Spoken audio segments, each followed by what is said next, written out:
히브리서 5장 1절에서 6절 말씀 제가 봉독해 드리겠습니다. 대제사장마다 사람 가운데서 택한 자이므로 하나님께 속한 일에 사람을 위하여 예물과 속지 않은 제사를 드리게 하나니 그가 무식하고 미혹된 자를 능히 용납할 수 있는 것은 자기도 연약에 휩싸여 있습니다. 그러므로 백성을 위하여 속죄제를 드린과 같이 또한 자신을 위하여도 드리는 것이 마땅하니라.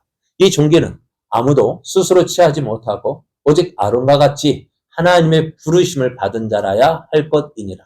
또한 이와 같이 그리스도께서 대제사장 되심도 스스로 영광을 취하심이 아니요 오직 말씀하신 이가 그에게 이르시되 너는 내 아들이니 내가 오늘 너를 낳았다 하셨고, 또한 이와 같이 다른 데서 말씀하시되 내가 영원히 멜기세덱의 반차를 따르는 제사장이라 하셨으니. 아멘. 할렐루야.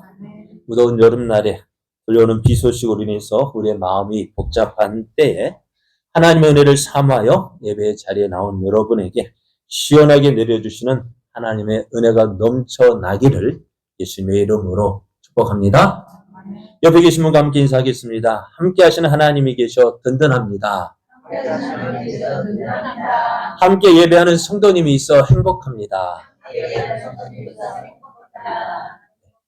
네, 여러분 있어서 행복합니다. 오늘 우리에게 주신 하나님 말씀을 통해서 예수님은 아론과 같이 하나님의 부르심을 받은 대제사장이십니다.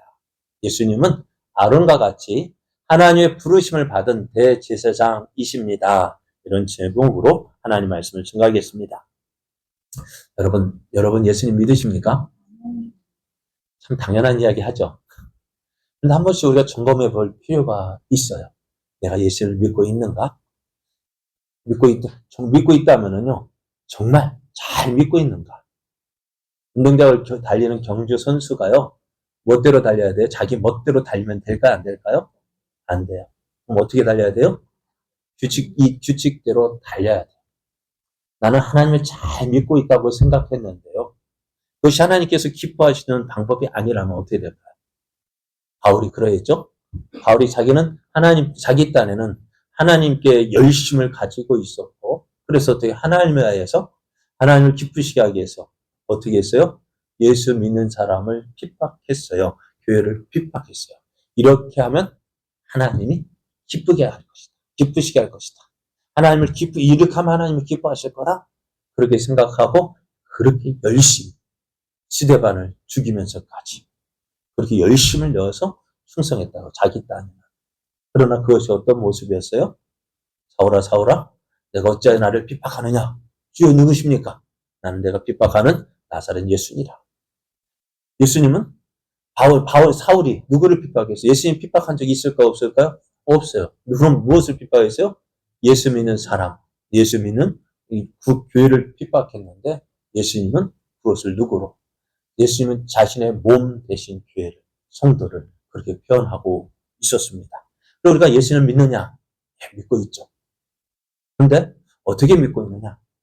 잘 믿고 있는지, 하나님께서 기뻐하시는 방법으로 그 운동장에서 달리는 경주 선수같이 규칙대로 잘 달리고 있는지, 아니면 내 멋대로 달리면서 잘 달리고 있다고 생각하고 있는지 생각을 해야 합니다.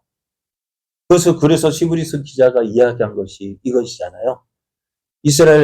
애굽에서 430년 동안 종살이하던 그 애굽 백성이 왜 나왔습니까? 애굽에서 왜 나왔죠? 어디를 향해서 하려고요? 가나안 땅으로. 가나안 땅으로 가려고 하는데, 그래, 약속 가지고 가나안 땅으로 향하여 나왔단 말이에요. 근데 나오는 도중에 어떻게 되어졌어요? 처음에는 하나님이, 우리 전능하신 하나님, 우리와 함께 하신 하나님, 우리를 구원하신 하나님을 이런 믿고 기뻐하면서 열심히 잘 달려왔어요. 이 하나님 말씀이라면 뭐든지 할 것 같은 믿음으로 나왔어요. 이런 하나님이라면 내가 끝까지 믿어야지. 그죠? 그렇게 나왔단 말이에요. 그런데 나오고 보니까 어떻게 돼요? 홍해가 가로막고, 마라에 쓴 물이 떨어지고, 또 물을 구했지만 마라에 쓴 물밖에 없고, 또 식량도 떨어졌는데, 어떻게 되었어요? 저들이 하나님을 믿었습니까? 또 하나님 말씀에 순종했습니까? 아니라. 근데 저들도 그렇게 하나님 말씀을 목적지는 분명해요. 어디요? 하나님께서 약속하신 젖과 꿀이 흐르는 가나안 땅을 향하여 나아간다고 했는데 중간에 어떻게 되었어요? 하나님을 믿지 못하고 하나님을 순종하지 못하면 결국 누구만?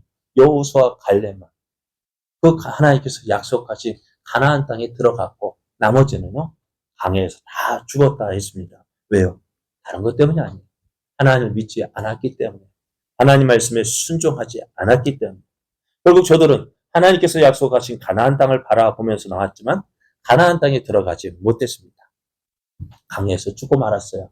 오늘 우리도 하나님께서 약속하신 저 영원한 하나님의 나라를 바라보고 소망하고 달려가지만 우리가 과연 어떻게 예수를 믿고 있는지 우리의 모습을 돌아봐야 돼요. 한번 점검해 봐야 돼요.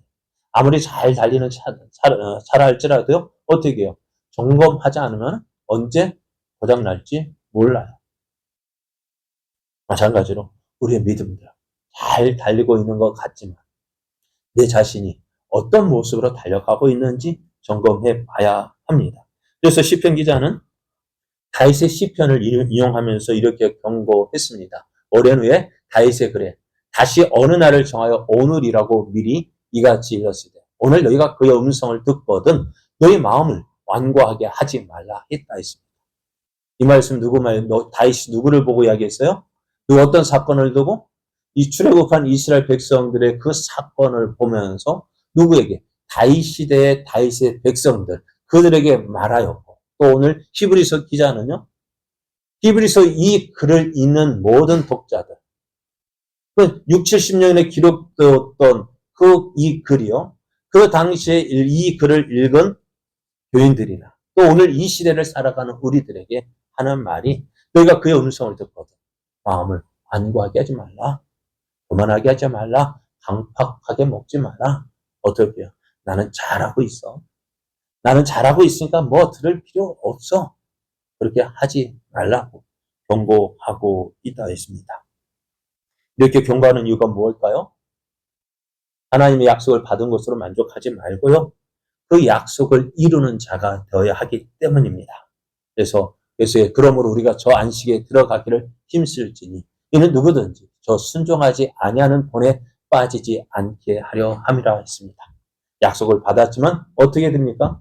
노력해야 됩니다. 참 우리가 장로교에서 참 걱정되는 모습이 바로 이거예요. 예정론이라는 것이요. 난 구원받기로 작정되어졌으니까 난 어차피 구원받을 거야. 아니, 그 예정론이라 할 때요. 그 예정론은 운명론으로 받아들이는 것이 아니라 저는 이렇게 어떤 목사님 돌아보고 나니까 내가 지나온 이 모든 일들을 이 예정론, 운명론은요. 앞을 바라보고서 믿는 것이 아니라 오늘 이 자리에 서서 뒤를 돌아보니 하나님께서 내 삶을 돌아보는 모든 여정이 오늘 이것을 위해서 인도해 주셨구나. 그때 힘들고 어려웠던 그 일들이 무엇을 위해서? 오늘의 나를 만들기 위해서 이렇게 일하셨구나. 그리고 그래서 어떻게 오늘 여기까지 인도하신 그 하나님, 에베네셀의 그 하나님께서 우리에게 어떤 하나님? 여호와 이레의 하나님이 되어 주셔서 임마누엘의 하나님이 되어 주셔서 우리의 모든 필요한 것 채워 주실 것을 그 믿고 나가는 것이 진정한 예정론이고 하나님의 은혜를 받은 자의 모습인 거예요. 그럼 오늘 내가 하나님의 은혜를 받기 위해서는요. 하나님의 약속을 이루기 위해서는요. 나 가만히 있어도 하나님께서 내게 주신 약속 이루어 주실 거야? 어떻게 될까요? 가만히 있으면 될까 안 될까요? 아니. 약속을 받은 자는 어떻게 돼요? 그 약속을 이루기 위해서 나도 순종하고 그 말씀 의지하고 순종하며 나아가야 되는데요. 참 걱정인 것이 바로 이거예요. 왜 열심이 없을까? 왜 충성이 없을까? 왜 순종이 없을까? 왜 그럴까요? 이 노력이 없는 거예요. 이 노력이 없기 때문에 어떻게 되었을까요? 조금만 옆에 와도 툭 누가 옆에 다른 이다냐면 훅 넘어가고. 왜요? 확신이 없으니까. 왜 확신이 없을까요? 하나님을 경험하지 못했잖아요. 하나님을 믿는다고 하지만은 그 하나님이 정말 어떤 하나님인지 온전한 그 하나님을 경험하지 못했기 때문에 어떻게 되었죠? 흔들리는. 여러분, 지금도 이 고등학생들 보면 불 켜져 있죠. 지금 몇 시인데요? 네? 지금 몇 시인데? 저렇게 앉아 있어요. 수업은 다 끝났는데. 왜 저렇게 앉아 있을까요? 무엇 때문에요? 네? 대학 가려고요. 그래요. 대학 가려면 어떻게 될까요? 시험 봐야 되죠. 그죠? 성적이 되어야 합니다. 그래서 수능 평가라는 말이 뭐냐? 대학 가서 공부할 능력이 있느냐? 그 평가하는 거잖아요. 그것이 무엇으로 나타나요? 성적으로 나타난다는 거예요. 그래서 목표가 있는 학생들은 어떻게 할까요? 노력합니다. 우리가 하나님의 나라에 들어가는 것도 마찬가지예요. 노력해야 돼요. 왜 노력해야 되느냐? 우리의 노력으로 들어가는 것이 아니라 하나님의 은혜로 들어가지만은 정말 약속을 받은 자는요, 어떻게 해요? 그 약속이 이루어질 것을 믿고 나도 함께 수고하고 노력해야 되는 거예요. 아무것도 하지 않고 가만히 있으면 어떻게 된다고요? 오늘 약속을 받았지만 들어가지 못한 자가 되어지는 것입니다. 그렇기 때문에 하나님은 어떻게 그렇게 하지 않으려고 어떻게 날마다 우리에게 말씀으로 훈계하시고 양육하고 때로는 해초를 두신 이유가 뭘까요? 깨달으라. 듣고 깨닫고 하나님 기뻐하신 뜻대로 순종하면 나아가라고 말씀하셔요. 자, 대학교 들어갈 때 그냥 대학교에서 어떻게 할까요? 그냥 뽑아주는 것이 아니죠. 무엇까지 뽑아준다고요? 성적을 가지고 뽑습니다. 그런데 그 체계가요, 너무 참 복잡하지만은 또 그것도 정확한 것 같아요. 그러면은 하나님의 나라에 들어갈 때 그냥 하나님 나 믿습니다 하는 그 말 한마디로 다 들어갈 수 있을까? 어떻게 할까? 어떻게 할까? 하나님 난 알잖아요 하고 그 말 한마디로 다 통과가 될까요? 안 될까요? 안 돼요. 하나님 심판은 어떻다고요? 이 세상에 그 어느 무엇보다도 세밀하다고 말씀해요. 정확하다고 말씀해요. 어떻게 한다고요? 그 하나님 그래, 우리를 무엇으로 판단하시느냐? 하나님 말씀으로 판단하신다. 그 하나님 말씀, 어떤 말씀이라고요? 우리가 잘 암송하는 말씀이잖아요. 하나님의 말씀은 살아있고, 활력이 있어. 자의 날선 어떤 검보다도 예리하여, 혼과 영과 및 간절과 골수를 찔러 쪼개기까지 하며, 또 마음의 생각과 뜻을 판단한다 했습니다. 여기서 자의 날선 어떤 것보다 예리하다는 말은요, 어떤 수술할 때 쓰는, 의사가 수술할 때 쓰는 그 칼, 그것과 같이 예리하다. 힘줄 하나하나, 핏줄 하나하나 정확하게 판단하고 제어할 수 있는. 그 모든 것, 그렇게 예리한 칼이라고 얘기합니다. 그러니까 그 예리한 칼 앞에서 그 어떤 것도 비껴나갈 수가 없어요. 그리고 그 말씀은요, 마음의 생각과 뜻도 판단하신다고 하셔요.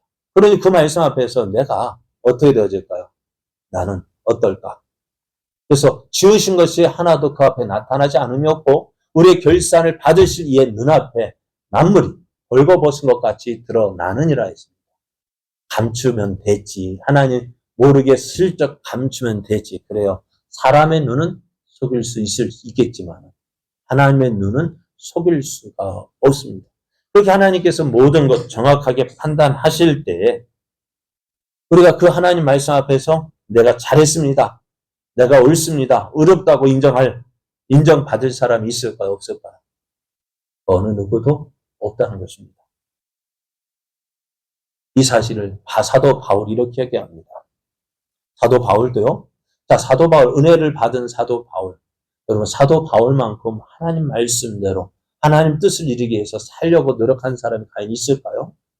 물론 많은 사람이 노력하겠습니다만은 그러나 그 대표 하나님 뜻대로 하나님 말씀대로 하나님을 기쁘시게 살려고 노력했던 사람들 중에 대표라 할 수나 그 중에 한 사람에서는 사도 바울이 이렇게 이야기합니다. 그러므로 내가 한 법을 깨달았노니 곧 선을 행하기 원하는 나에게 악이 함께 있는 것이로다. 내 속사람으로는 하나님의 법을 즐거워하되 내 지체 속에 한 다른 법이 내 마음의 법과 싸워 내 지체 속에 있는 죄의 법으로 나를 사로잡는 것을 보는도다.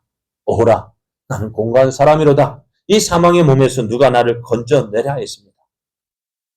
사도 바울도 하나님을 기쁘시게 하는 삶을 살려고 그렇게 노력했지만은 어떻다고요? 그렇게 살았다고요? 못 살았다고? 못 살았다고. 왜요? 내 마음에 있는 그 사망의 법이 나를 하나님 말씀대로 하나님을 기쁘시게 하려고 그렇게 살려고 노력하는 내 마음을 이끌어서 어디로요? 제 법으로서 끌고 가는 거예요. 우리는 어떻다고요? 우리가 은혜 안에 있지만은 예전에 있던 그 부패 습성이 남아 있어서 어떻게 가만히 있으면 어떻게 된다고요? 그냥 내버려두면 어떻게 된다고요? 은혜 안에 산다고요? 아니요. 어디로 간다? 죄 가운데로 끌려가는 거예요. 그러면 죄 가운데 여러분 물에 안 빠지려면 어떻게 될까요? 어떻게 될까요? 물에 안 빠지면 막 발버둥치고 막 팔도 해줬고 막 그래야 될 거 아니에요? 그럼 왜 그럴까요? 살려고 노력하는 것처럼. 우리도 하나님 말씀 앞에서 하나님을 기쁘시게 하는 삶, 그렇게 살려고 노력해야 되는데, 그렇게 노력해도 어떻다고? 죄 가운데로 빠져든다는 거예요. 그래 내가 이 사도 바울이 오라 나는 공부한 사람이다. 이 사망의 몸에서 누가 나를 건져내라. 사도 바울의 탄식. 오늘 우리는 이런 탄식을 해보셨습니까? 하나님 말씀대로 하나님 기쁘시게 살려야 했는데 안 되는 이것 때문에 탄식해 보셨는지. 우리가 매 주일마다 드리는 참회의 기도를 드리면서 참 우리가 그렇잖아요. 하나님 너무너무 뻔뻔스러운 거. 저가 자신을 보면 너무너무 뻔뻔스러운 거. 매주마다 드려지는 그 참회의 기도. 참 녹음해가지고 오늘 녹음해서 다음 주 다시 참회의 기도를 할 때 틀어보면은 어떨까요? 같은 기도가 아닐까요? 매번 우리는 애들이 잘못할 때 어떻게 해요? 혼내요. 혼내면서 뭐라고 혼냅니까? 엄마 잘못했어요. 할 때 뭐라고 해요? 전에도 잘못했다고 했잖아. 그 말 저도 우리 애들한테 해본 것 같아요. 전에도 잘못했다고 했는데 똑같이 한다고 얼마나 혼냈습니까? 근데 우리는 어때요? 우리도 그런 모습으로 살고 있잖아요. 그런 상황에서 이제 사도 바울이 나는 이제 끝났다. 나는 공부한 사람이다. 나 이제 죽을 수밖에 없다라고 말하면서 그런 가운데 누구를 찾습니까? 바로 예수 그리스도를 찾습니다. 우리 주 예수 그리스도로 말미암아 하나님께 감사리로다. 그런즉 내 자신이 마음으로는 하나님의 법을, 육신으로는 제 법을 숨긴다 고백합니다. 그리고 우리가 하나님 말씀 앞에서요. 우리 하나님 앞에서 하나님 말씀으로 우리를 심판하실 때 그 어느 누구도 의롭다라고 나 잘 살았다라고 고백할 수가 없다는 거예요. 히브리서 기자도 이 사실을 잘 알고 있었어요. 그래서 이 사실을 우리에게 알려주고 있는 것입니다. 하나님 말씀으로 심판할 때 그 심판에서 합격받을 사람이 없다는 거예요. 그래서 이런 우리가 무엇을 해야 될까? 어떻게 해야 될까? 그때 우리에게 있는 것을 생각하라고 이야기합니다. 우리에게 누가 있느냐? 누굽니까? 히브리서 4장 14절을 보면은 그러므로 우리에게 큰 대제사장이 계시니 승천하시니 곧 하나님의 아들 예수시라. 우리에게 있는 분이 누구라고요? 예수님이라고요. 하나님께서 예수님을 이 땅에 보내주셨습니다. 왜 보내주셨을까요? 우리를 자기 백성을 저희 죄에서 구원하시기 위해서 예수님을 이 땅에 보내주셨습니다. 예수님께서 이 땅에 오셨습니다. 우리 죄를 어떻게 하면 구속하실 수가 있을까요? 죄 없으신 예수님께서 우리를 대신해서 죄인된 우리를 대신해서 죽어 주셔야 했습니다. 예수님은 우리를 위해서 이 땅 자기 백성을 저희 죄에서 구원하시기 위해서 이 땅에 오셨고요. 또 그러기 위해서 십자가에 못 박혀 죽으셨습니다. 근데 이것으로 끝났다면은 예수님이 정말 우리 죄를 위해서 죽어 주셨는지, 정말 보내신 하나님의 아들이신지 누가 알겠습니까? 그래서 우리 죄가 용서받았다는 확실한 증거, 또 예수님이 하나님께서 보내신 하나님의 아들이시란 그 증거로 어떻게 해요? 예수님께서 다시 살아나셨습니다. 그러니까 우리의 죄가 용서받았다는 그 확실한 증거가 뭐라고요? 예수님께서 부활하셨다는 거예요. 다시 살아나셨다는 거예요. 우리의 죄를 위하여 예수님께서 죽어주셨고 우리를 의롭다 하시기 위하여서 다시 살아나신 분이 바로 예수님이십니다. 그래서 그 예수님이 우리의 죄를 위해서 죽어주시고 다시 살아나 우리의 모든 죄 용서받았다라고 선언하시고요. 지금 어디 계신다고요? 승천하셨다고. 하늘에 올라가셔서 하나님 보좌 우편에 앉아 계시는데 하나님 보좌 우편에 앉아서 이 세상을 다스리시지만 그러한 가운데서도 어떻게 해요? 우리를 위하여서 기도하고 계신다. 그 예수님을 믿는 도리를 우리가 믿는 예수님은 어떨까? 우리의 죄를 위해서 이 땅에 오셨고 우리의 죄를 위해서 죽어주셨고 우리 죄 용서받아 다시 살아나셨고 하늘에 오르셔서 우리를 위하여 기도하고 계시는 그 분, 그 예수님이 우리에게 계신다.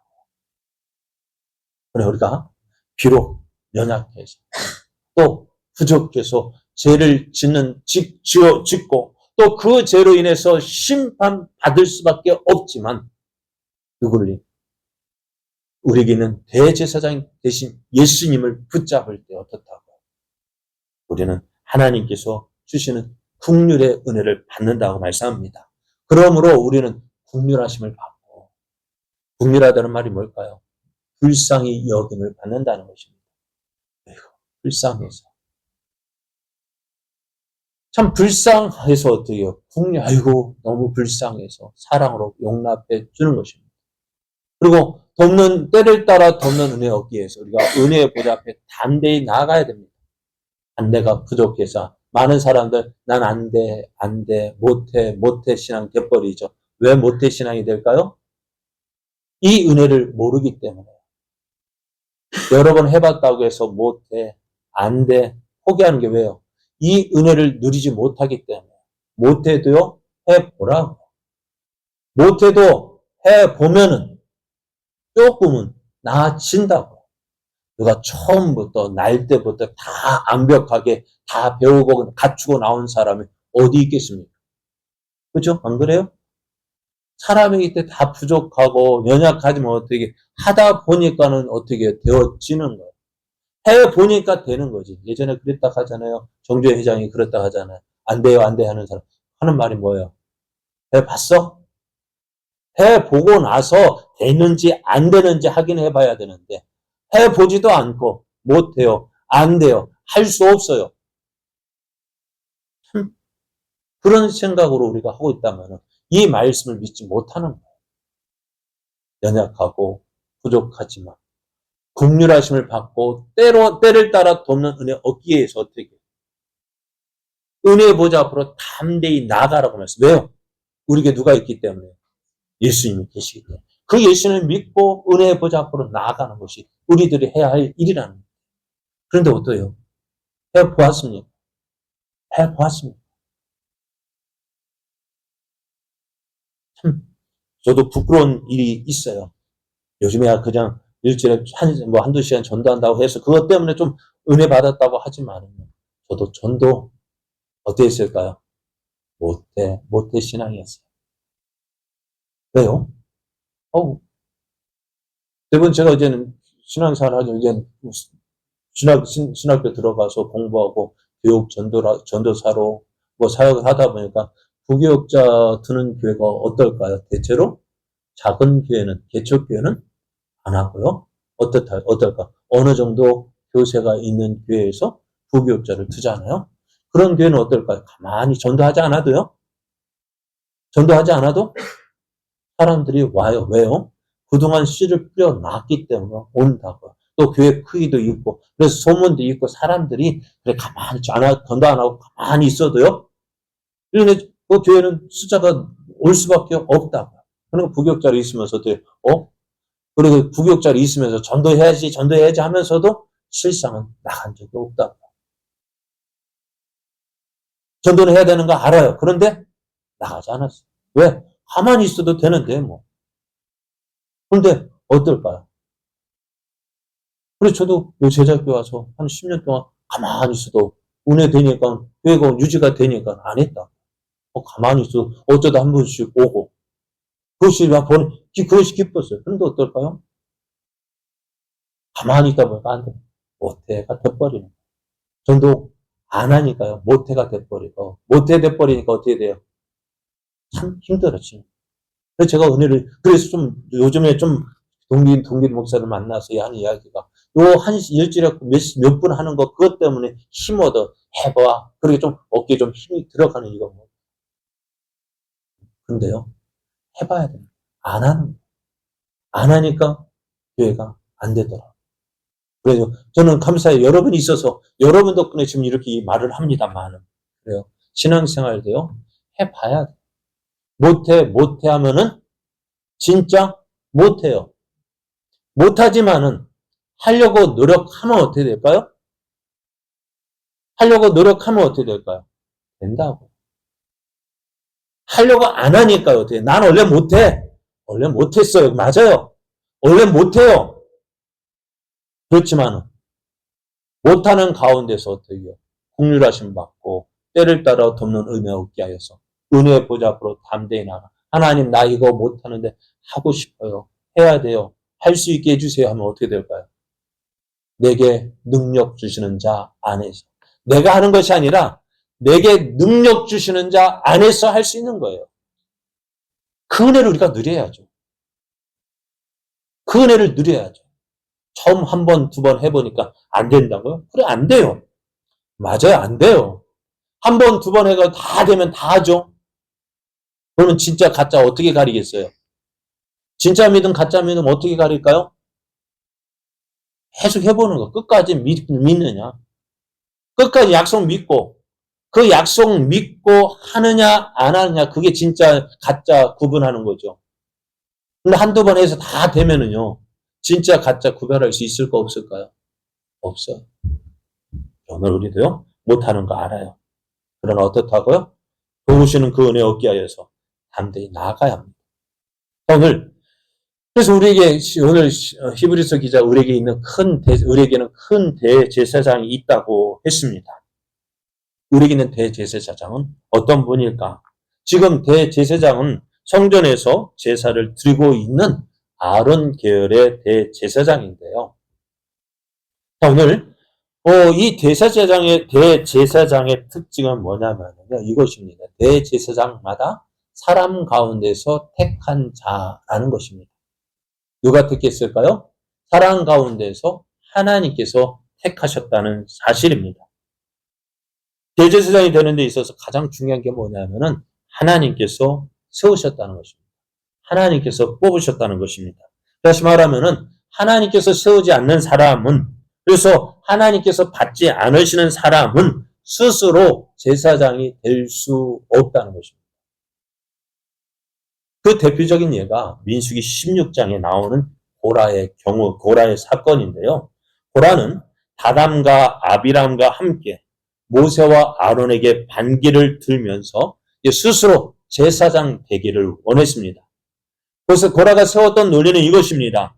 하나님이 우리 가운데 계시는데 우리 모두가 각각 거룩한 제사장이 아니냐라는 것입니다. 민수기 16장 3절로 그들이 모여서 모세와 아론을 거슬러 그들에게 이르되 너희가 분수에 지나도다.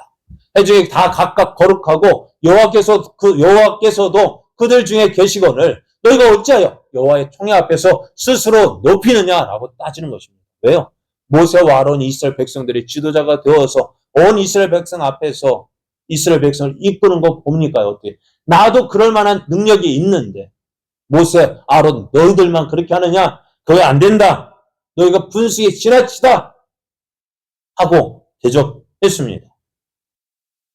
이런 저들의 주장을 듣고요. 모세는 어떻게 했을까요? 모세는 말씀을 보면은 모세는 엎드렸다고 이야기했습니다. 엎드린 게 뭘까요? 하나님 어떻게 해야 되겠습니까? 그거요. 어렵고 있는 일이 있을 때 우리가 해야 될 게 뭐냐? 엎드리는 거예요. 하나님의 은혜를 구하는 것입니다. 그리고 그런 후에 5절을 보면은 이렇게 고라와 그의 모든 무리에게 말하 이르되 아침에 여호와께서 자기에게 속한 자가 누구인지 거룩한 자가 누구인지 보이시고 그 사람을 자기에게 가까이 나오게 하시되 곧 그가 택하신 자를 자기에게 가까이 나오게 하시겠다라고 말씀해요. 이 말씀에는요, 제사장의 직분이 하나님의 세우심과 하나님의 받으심에 근거한다라는 사실을 명확하게 말씀합니다. 그리고 고라처럼 스스로 제사장으로 세우는 사람을 하나님께서 받지 않으셨다는 표로 이 고라와 고라를 따라 향로를 들고 분향했던 자칭 제사장 250명을요. 여호와께로부터 불이 나와서 분향하는 250명을 불살랐다고 말씀합니다. 이 사건을 통해서 하나님께서는 제사장의 직분이요 철저하게 하나님의 임명에 따라 되는 직분임을 보여주셨습니다. 히브리서 기자도요. 제사장의 이 직분은요. 어떻다고요? 아무도 스스로 취하지 못한다고 했습니다. 5장 4절을 보면 이 존귀는 아무도 스스로 취하지 못하고 오직 아론과 같이 하나님의 부르심을 받은 자라야 할 것이니라 했습니다. 아론이 하나님의 부르심을 받아서 대제사장이 된 것처럼 예수님도 그러면 아론이 이렇게 되어졌다면 어떻다? 예수님도 대제사장이라고 해야 되는데 예수님도 어떻게 부르심을 받았느냐라고 묻고 있습니다. 어떻게 예수님께서 이 대제사장의 부르심을 받았느냐? 예수님 역시 하나님의 구별하심과 세우심을 받아 제사장이 되셔야 합니다. 그럼 우리는 그걸 어떻게 할까요? 오늘 히브리서 기자는요, 5장 5절에 이렇게 말씀합니다. 또한 이와 같이 그리스도께서 대제사장 되심도 스스로 영광을 취하심이 아니요 오직 말씀하신 이가 그에게 이르시되 너는 내 아들이니 내가 오늘 너를 낳았다라고 하셨다 했습니다. 예수님께서도요, 대제사장 같이 이와 같이 누구와 같죠? 아론과 같이 하나님의 부르심을 받아서 대제사장이 되었는데 어떻게 했다고요? 히브리서 기자는 이 말씀을 인용합니다. 시편 2장 7절을 보면은 이렇게 얘기합니다. 내가 여호와의 명령을 전하노라. 여호와께서 내게 이르시되 너는 내 아들이라 오늘 내가 너를 낳았다라는 이 말씀을 통해서요. 하나님께서 다른 사람이 아닌 하나님의 아들을 우리를 위한 대제사장으로 하나님 앞에 세우셨다라고 이야기를 합니다. 그것이 오늘 본문에도 있잖아요. 하반절에 보면 그에게 이르시되 너는 내 아들이니 내가 오늘 너를 낳았다. 하나님께서 예수님을 택하셨고 부르셨다 말씀합니다. 그리고 계속해서 보면은 또한 이와 같이 다른 데서 말씀하시되 내가 영원히 멜기세덱의 반차를 따르는 제사장이 되리라 하셨는데요. 이 말씀은 시편 110편 4절을 인용하고 있습니다. 여호와는 맹세하고 변하지 아니하시리라. 이르시기를 너는 멜기세덱의 서열을 따라 영원한 제사장이라 하셨도다. 이것을 누구를? 예수님을 말씀하고 있는 것입니다. 시편 2편과 시편 110편은 모두 메시아와 관련된 예언적 성격을 띤 본문입니다. 예수님은 이 예언의 성취로 오신 메시아입니다. 그래서 우리가 믿는 우리에게 있는 대제사장 어떤 분이라고요? 아론과 같이 그냥 예수님 스스로 내가 대제사장 될 거야 라고 하신 것이 아니라 어떻다고? 하나님께서 예수님을 대제사장으로 세워주셨다라고 말씀하고 있습니다. 그러므로 우리는 어떻다고요? 우리에 있는 대제사장 되신 그 예수님 믿고 하나님 앞에 어떻게 나가야 될까요? 우리가 국률하심을 받고 국률하심 때를 따라 돕는 은혜를 얻게 하여서 은혜의 보좌 앞으로 담대히 나아갈 수 있다는 거예요. 왜요? 하나님 말씀 앞에서 심판받을 때에 우리는 부족하다, 안 된다, 불합격해서 하나님의 약속에 들어가지 못할 우리지만 어떻다고? 이런 우리를 위해서 누구에게? 대제사장 되신 예수님이 계시는데 그리고 그 예수님이 우리에게 있는 그 예수님을 붙잡아 어떻게요? 국률하심을 받고 때를 따라 돕는 은혜를 얻을 수 있고 그래서 어떻게 은혜의 보좌 앞에 담대히 나아가서 우리를 아뢰 수 있다는 것입니다. 그러나 여러분 우리에게 예수님이 있다는 것이 그래서 중요한 거예요. 너무너무 중요한 거예요. 왜요? 연약한 나, 부족한 나, 하나님 심판받을 때 하나님 앞에서 의롭다함을 받을 수 없는 나. 그런 내가 어떻게 해요? 하나님의 약속을 받고 저 영원한 하나님의 나라에 들어갈 수 있는 이유가 뭘까요? 우리에게 있는, 우리의 믿는 도리이신 예수님이 계시기 때문에 그 예수님이 우리의 대제사장이 되신다고 말씀하십니다. 그러므로 오늘 우리는요, 어떻게 될까요? 못해. 될까요? 안 될까요? 안 돼. 될까요? 안 될까요? 안 돼요. 안 된다고 하면서 또 안 된다고 하네요. 자, 그래요. 우리 입에서요. 하나님 못해요. 안 돼요. 그 말 할 것이 아니지. 어떻게. 하나님 나는 부족하지만 우리에게 있는 대제사장 예수님 믿고 어떻게 해요. 긍휼하심 받고 때를 따라 돕는 은혜 얻게 하여서 오늘도 믿음으로 하나님 앞에 나아가겠습니다. 나를 사용하셔서 나를 통해서 하나님의 뜻이 이루어지게 하시고 또 나를 통해서 하나님의 살아계심이 증거되어져 하나님의 영광을 나타내는 삶 살아가게 하여 주옵소서. 기도하며 나아가는 저 여러분 되어지기를 예수님의 이름으로 축복합니다.